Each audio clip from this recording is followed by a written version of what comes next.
Hi friends, welcome to Style Cooking.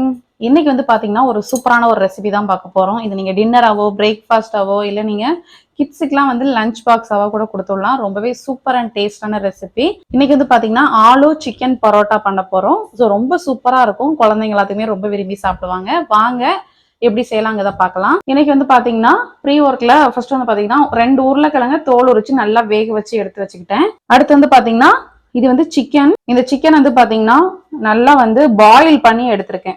இதை வந்து நல்லா துருவுனாப்புல நம்ம ஆக்க போறோம். ஜஸ்ட் வாட்டர்ல பாயில் மட்டும் பண்ணி எடுத்திருக்கேன். அப்புறம் பாத்தீங்கன்னா நம்ம சப்பாத்தி மாவு, கோதுமை மாவை வச்சு சால்ட், கொஞ்சமா கீ எல்லாம் போட்டு நல்லா சப்பாத்தி மாவு கன்சிஸ்டன்சிக்கு நல்லா மிக்ஸ் பண்ணி எடுத்தாச்சு. இது நல்லா வந்து ஊறிடுச்சு. இப்ப நம்ம வந்து ஈஸியா இந்த மாதிரி எல்லாமே ரெடி பண்ணி வச்சிட்டோம் அப்படின்னா நம்ம வந்து ஈஸியாவே வந்து பாத்தீங்கன்னா ரெடி பண்ணிடலாம். நான் வந்து உங்களுக்கு சிம்பிளான மெத்தட்ல செஞ்சு காமிக்க போறேன். ஃபர்ஸ்ட் வந்து பாத்தீங்கன்னா உருளைக்கிழங்கு வந்து நல்லா மேஷ் பண்ணிக்கலாம். கட்டிகள் எதுவும் இல்லாத அளவுக்கு நல்லா மேஷ் பண்ணி எடுத்துக்கலாம். இப்போ நல்லா மேஷ் பண்ணிக்கலாம். இந்த நம்ம வேக வச்ச சிக்கன் இருக்குல்ல, இது வந்து ஒரு ஃபோர்க் வச்சோ இல்லைன்னா நம்ம கைகளாலே வந்து பாத்தீங்கன்னா நல்லா உதுத்துக்கலாம். இந்த மாதிரி நல்லா நம்ம பண்றப்ப நல்லா உதிரியா வரும். பாருங்க, போன் எதுவும் இல்லாம இந்த மாதிரி போன்லெஸ் பீசஸா நல்லா உதுத்து எடுத்துக்கோங்க. பாருங்க, இந்த மாதிரி வந்து சிக்கனை வந்து தனித்தனியா ஃபோர்க்கிட்டே கைகளாலே பிச்சு எடுத்துக்கோங்க. இப்போ நம்ம ஏற்கனவே மேஷ் பண்ணி வச்சிருக்க உருளைக்கிழங்குல நம்ம துருவுன அந்த சிக்கனை சேர்த்துக்கலாம். இதோடவே இந்த மசாலாக்கு தேவையான உப்பு சேர்த்துக்கலாம். மாவுல வந்து ஏற்கனவே உப்பு சேர்த்து மிக்ஸ் பண்ணியிருக்கோம். இந்த மசாலாக்கு மட்டும் சேர்த்துக்கோங்க. இதோடவே கொஞ்சம் பச்சை மிளகா, கொஞ்சமா கோரியண்டர் லீவ்ஸ். நான் வந்து கொத்தமல்லி கம்மியா இருக்கிறதுனால கம்மியா ஆட் பண்றேன். நீங்க வந்து தாராளமா ஆட் பண்ணலாம். இதோடவே கொஞ்சமா மஞ்சள் தூள், கூடவே வந்து பாத்தீங்கன்னா கஸ்தூரி மேத்தி.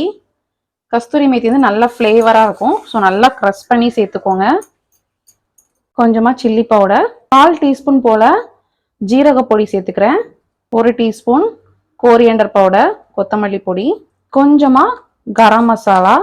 அவ்வளவுதான். இப்போ இதெல்லாம் சேர்த்து நல்லா மிக்ஸ் பண்ணிக்கலாம்.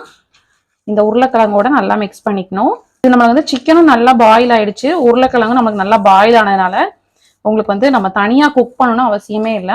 இந்த மசாலா எல்லாம் நல்லா மிக்ஸ் ஆகிற மாதிரி நல்லா மிக்ஸ் பண்ணிக்கோங்க. இப்போ பார்த்தீங்கன்னா நல்லா மிக்ஸ் பண்ணி எடுத்தாச்சு. இப்போ இதுல இருந்து கொஞ்சம் கொஞ்சம் சின்ன சின்ன உருண்டையா பிடிச்சு எடுத்துக்கலாம்.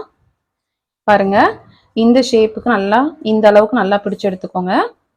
இப்போ நம்ம இந்த பரோட்டா எப்படி பண்றேங்கிறத பார்க்கலாம். சப்பாத்தி மாவு வந்து பாத்தீங்கன்னா நல்லா வந்து ஒரு 1/2 hour நல்லா ஊறிடுச்சு, நல்லா சாஃப்டா ஆயிடுச்சு. இப்போ இதையும் வந்து பாத்தீங்கன்னா சப்பாத்திக்கு பிடிக்கிற சைஸ்க்கே வந்து நல்லா சின்ன சின்ன பால்ஸா நல்லா பிடிச்சு எடுத்துக்கலாம். இது வந்து பாத்தீங்கன்னா ரொம்ப சிம்பிளாவே செஞ்சிடலாம். இதை நீங்க வந்து இந்த ஸ்டஃபிங் மசாலா பண்ணி நம்ம ரோல் பண்ணி கூட, சப்பாத்தில ரோல் பண்ணி கூட பிள்ளைங்களுக்கு வந்து லைட்டா தவால டோஸ்ட் பண்ணி கூட கொடுக்கலாம். நம்ம சப்பாத்தி தேய்க்கிறதுல கொஞ்சமா மாவு டஸ்ட் பண்ணிக்கோங்க. நம்ம எடுத்த உருண்டையும் இதுல வச்சுக்கலாம். கொஞ்சம் மீடியம் சைஸ்ல நல்லா தேய்ச்சி எடுத்துக்கோங்க. கொஞ்சம் மீடியம் சைஸ்ல நல்லா தேய்ச்சி எடுத்துக்கோங்க. இப்போ நம்ம ரெடி பண்ணி வச்சிருந்த உருண்டை இதுல சேர்த்து நல்லா வந்து க்ளோஸ் பண்ணிக்கலாம். பாருங்க, இந்த மாதிரி ஒவ்வொன்றா நல்லா க்ளோஸ் பண்ணிக்கணும்.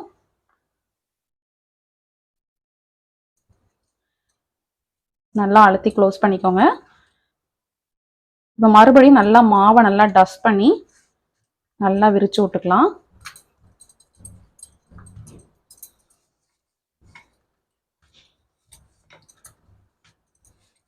ரொம்ப வெளியே வரல பாருங்க, இதுதான் கரெக்டான ஸ்டேஜ். இப்போ வந்து நம்ம தவால போட்டு எடுத்துக்கலாம். இப்போ தவா நல்லா சூடாயிடுச்சு. நம்ம தேய்ச்சி வச்சிருந்தா பரோட்டாவை இதில் சேர்த்துக்கலாம். இப்போ இதுக்கு மேல நீங்க வந்து நெய் ஊத்துனீங்கன்னா ரொம்ப சாஃப்டா இருக்கும், ரொம்ப ஃப்ளேவர்ஃபுல்லாகவும் இருக்கும். நான் வந்து இன்னைக்கு ஆயில் சேர்க்குறேன். நல்லா எல்லா பக்கமும் நல்லா ஈவனா படுற மாதிரி நல்லா அப்ளை பண்ணிக்கோங்க. இதுக்கு வந்து சைட் டிஷ் எதுவுமே இல்லாமலே சாப்பிடலாம். ஏன்னா சிக்கனோட டேஸ்ட், ஃப்ளேவர் எல்லாமே ரொம்ப நல்லா இருக்கும். இப்போ நல்லா ஒரு சைடு குக் ஆனதும் நம்ம மாத்தி போட்டுக்கலாம். பாருங்க, நல்லா சூப்பரா கோல்டன் கலர்லாம் குக் ஆயிடுச்சு. இப்போ நம்ம இதை எடுத்துடலாம். ரொம்பவே சூப்பரான நம்மளோட சிக்கன் ஆலு பரோட்டா ரெடி ஆயிடுச்சு. ரொம்பவே சூப்பரா இருக்கும். இதுக்கு காம்பினேஷனா அது பாத்தீங்கன்னா நீங்க வந்து பிக்கிள் தயிரோட சாப்பிடலாம், இல்லைன்னா சிக்கன் கிரேவி இந்த மாதிரி நீங்க கிரேவிஸோட கூட சாப்பிடலாம், வெஜிடபிள் குருமாவோட சாப்பிடலாம். ரொம்ப சூப்பரா இருக்கும். இப்போ அதோட டேஸ்ட் எப்படி இருக்குங்கிறத பார்க்கலாம். பாருங்க எவ்வளவு சாஃப்டா இருக்குன்னு. பாருங்க, ரொம்ப சாஃப்டா இருக்கும். டேஸ்ட் பார்க்கலாம். சிக்கன் ஃப்ளேவரோட மசாலா எல்லாமே கரெக்டாக பர்ஃபெக்டாக சூப்பராக இருக்குது. கண்டிப்பா நீங்களும் இந்த ரெசிபி வீட்டில் ட்ரை பண்ணி பாருங்க. இந்த ரெசிபி பிடிச்சிருந்துச்சுன்னா மறக்காம நம்ம சேனலை லைக் பண்ணுங்க, ஷேர் பண்ணுங்க, சப்ஸ்கிரைப் பண்ணுங்க. இந்த வீடியோ பத்தின கமெண்ட்ஸையும் கமெண்ட் பாக்ஸ்ல தெரிவிங்க. Facebook, Instagram இருந்தா கண்டிப்பா ஃபாலோ பண்ணுங்க. பாய்.